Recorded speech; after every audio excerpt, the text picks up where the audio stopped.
मैथिली आ भोजपुरी के सबसे नीक चैनल एपी प्रोडक्शन दरभंगा के एखनई लाल बटन दबाकर सब्सक्राइब करू और घंटी के निशान बटन के जरूर दबाओ ताकि नव नव ऑडियो आ वीडियो अहाँ सब लग तुरंत पहुंच सके।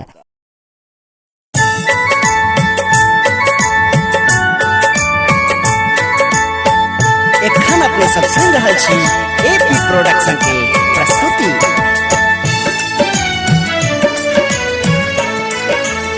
मैया सहल ने जाइए विपत्ति पड़ल घन घोर गे तकहीन हमरा ओर गे ना।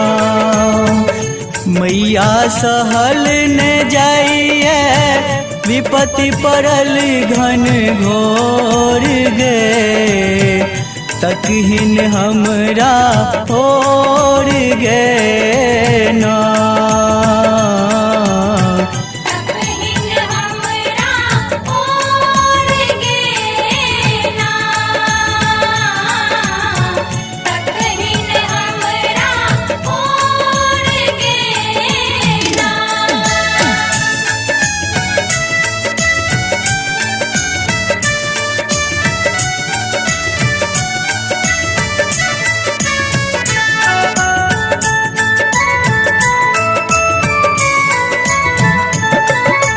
नहीं अपराध कोनो हम केलियो सदिखन ध्यान तोरे हम भेलियो। नहीं अपराध कोनो हम केलियो सदिखन ध्यान तोरे हम भेलियो। अखनो कान रहल छी मैया तोरे कोर गे तकहीन हमरा ओर गे ना।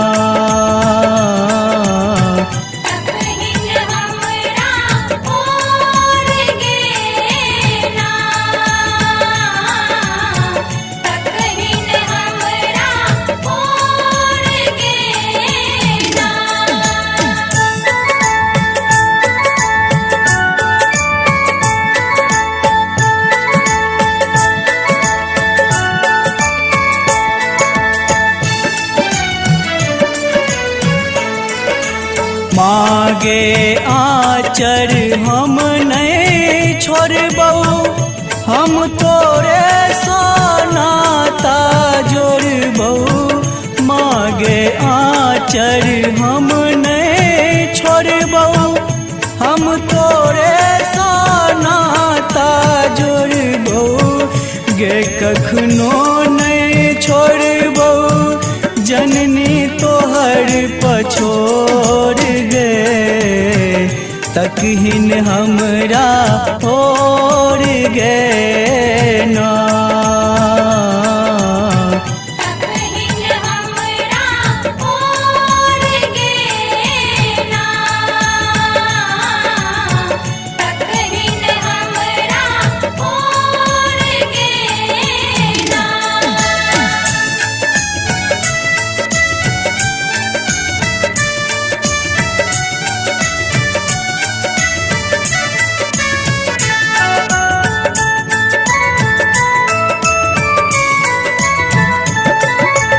दोसर ककरो नहीं अछि आस मांगे करहिन जून निराश।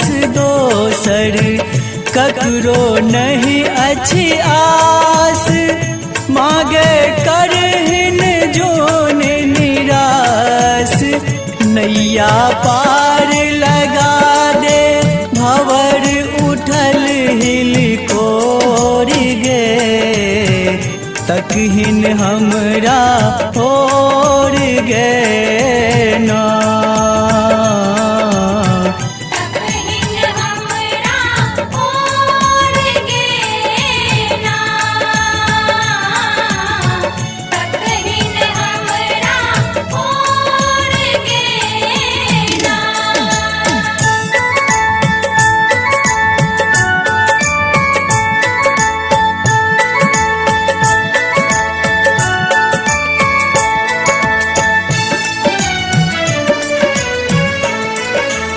मागे विपत्ति कतेक हम सहबौ जानी पड़ै अब नहीं रहबौ मागे विपत्ति कतेक हम सहबौ जानी पड़ै अब नहीं रहबौ मैया बेकल बैसल छौ निर्मल पुत्र किशोर गे तकहीन हमरा होर गे ना